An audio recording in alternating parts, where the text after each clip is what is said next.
Berdirilah ia di dalam gedung rumah makan. Dengan sabar ia menunggui wisatawan yang akan dia sapa.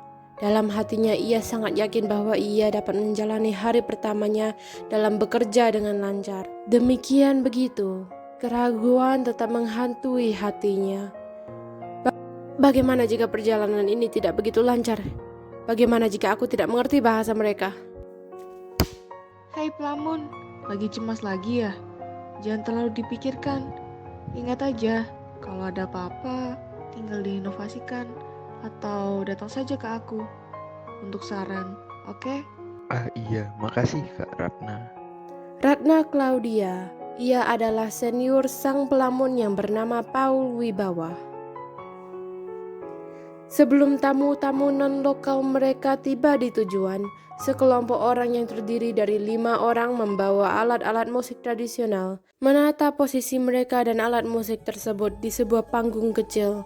Sudah jelas bahwa mereka akan memainkan sebuah musik kreasi sesaat para wisatawan telah tiba. Ketiga bis pariwisata pun tiba. Para wisatawan turun dari bisnya masing-masing. Beberapa dari mereka sangat mencolok dengan rambut pirang, mata biru, dan kulit yang cerah. Orang-orang lokal pasti menganggap mereka sebagai seorang bule, meskipun sebenarnya mereka memiliki asal negara daerah yang sangat berbeda. Orang-orang lokal pasti menganggap mereka sebagai orang bule, meskipun sebenarnya mereka memiliki asal negara daerah yang sangat berbeda. Paul dan Kak Ratna hanya berdiri agak jauh dari ruang makan di mana para wisatawan saling memuaskan diri mereka sendiri dengan minuman es teh, air putih, makanan khas daerah seperti gudeg, nasi kuning, bacem, dan apem sebagai makanan penutup atau snack dalam perjalanan. Kita ikutan makan yuk.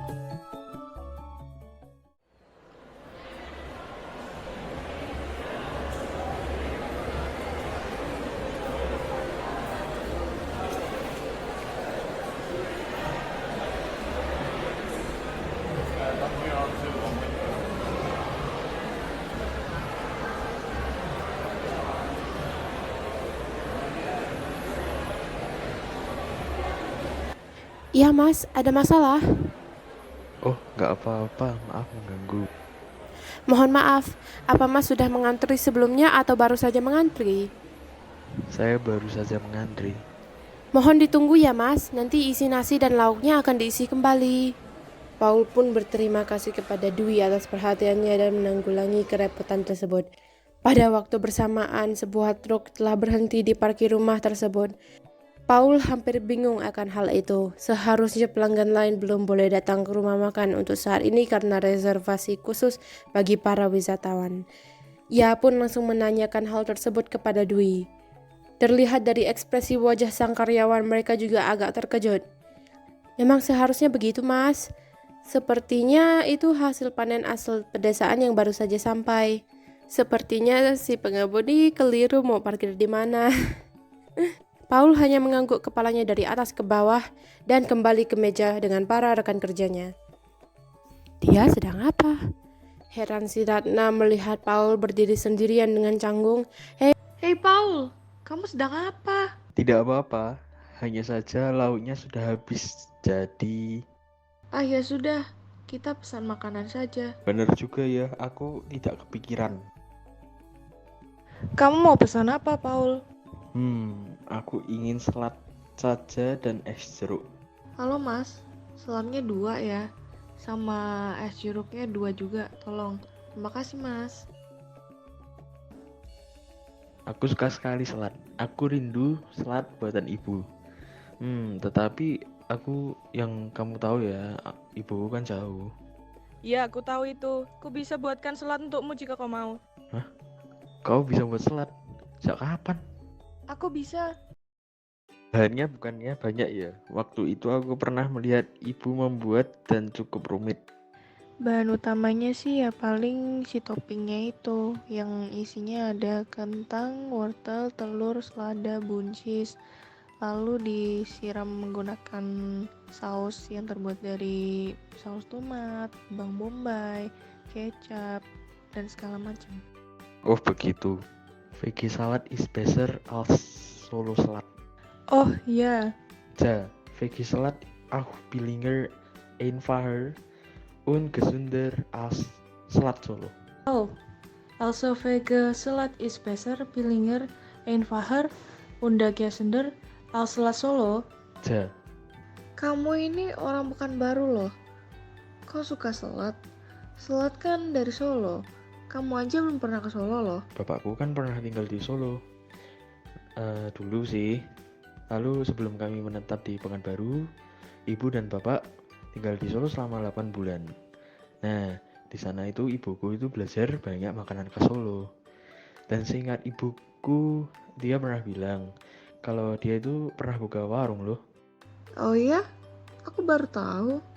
Aku ingin kapan-kapan ke Solo. Aku suka melihat orang pakai kebaya batik Solo. Cantik sekali kulihat. Di sini tidak ada yang jual kan, Paul? Iya, tidak ada selihatku. Tapi ibuku punya kebaya motif batik seperti yang kamu bilang. Aku bisa meminta ibuku untuk mengirimkannya daripada kamu beli di toko-toko. Biasanya mahal loh. Walau aku tahu desain batiknya sangat cantik. Tetapi kebaya yang ibuku punya ini model Kartini.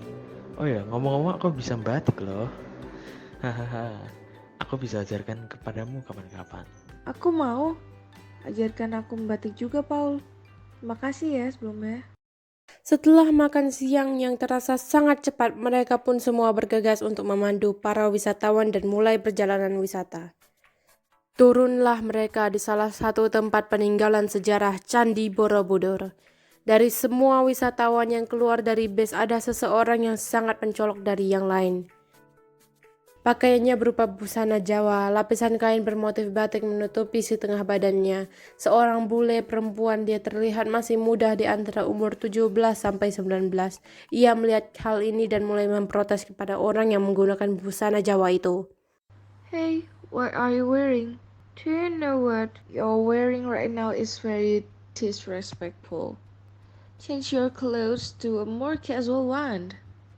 What is your problem? I can dress however I want. In fact, this is one way to show that you respect someone's culture and that you are inheriting traditional clothes from this area. Please mind your own business. It's not appropriate. It's not appropriate if you're not from this country. That's cultural appropriation. I know what I'm wearing, and I know very well that I'm not culture appropriating. I think you're that one who doesn't know the culture. Argumen mereka memiliki dua sisi yang bertolak belakang. Sebenarnya konflik ini sudah pernah diungkapkan, tapi jarang ada yang mengerti solusi pada masalah tersebut. Satu sisi mengungkapkan bahwa orang luar tidak boleh menggunakan pakaian adat orang lokal. Sedangkan yang satu mengatakan bahwa menggunakan pakaian adat lokal itu hanyalah cara membudidayakan budaya mereka. What is the matter here? Cultural appropriation. The outfit that is being worn by this person is very disrespectful to the locals. For the last time, I'm only appreciating the culture by wearing traditional clothes. Salah satu orang lokal, seorang ibu tua mendekati lelaki yang menggunakan pakaian Jawa tersebut dan berkata, "Anak, maaf, saya tidak bisa berbicara bahasa asing, tetapi saya ingin berkata bahwa saya sangat mengagumi pakaian yang kamu pakai. Kamu terlihat sangat menawan." Perkataan ibu tersebut membuat mereka terdiam, apalagi dengan perempuan bule yang memulai argumen awal karena ia tidak memahami bahasa lokal. Tetapi Paul dan lelaki yang menggunakan pakaian adat itu hanya tersenyum. Si ibu pun mulai memuji-muji lelaki yang menggunakan pakaian busana Jawa itu, dan si perempuan bule menerima kesalahannya setelah melihat mereka berdua tersenyum dan saling berbincang-bincang. Ternyata Paul tidak harus mengurusi konflik tersebut. Dia tidak tahu apakah harus lega atau khawatir karena tidak bisa bersikap lebih sebagai pengatur jalannya wisata. Melihat konflik tersebut telah diselesaikan seperti sebuah kesimpulan bahwa Semua orang boleh dan memiliki hak untuk menggunakan pakaian adat. Dengan ajaib setelah muncul di depan mata mereka bertiga.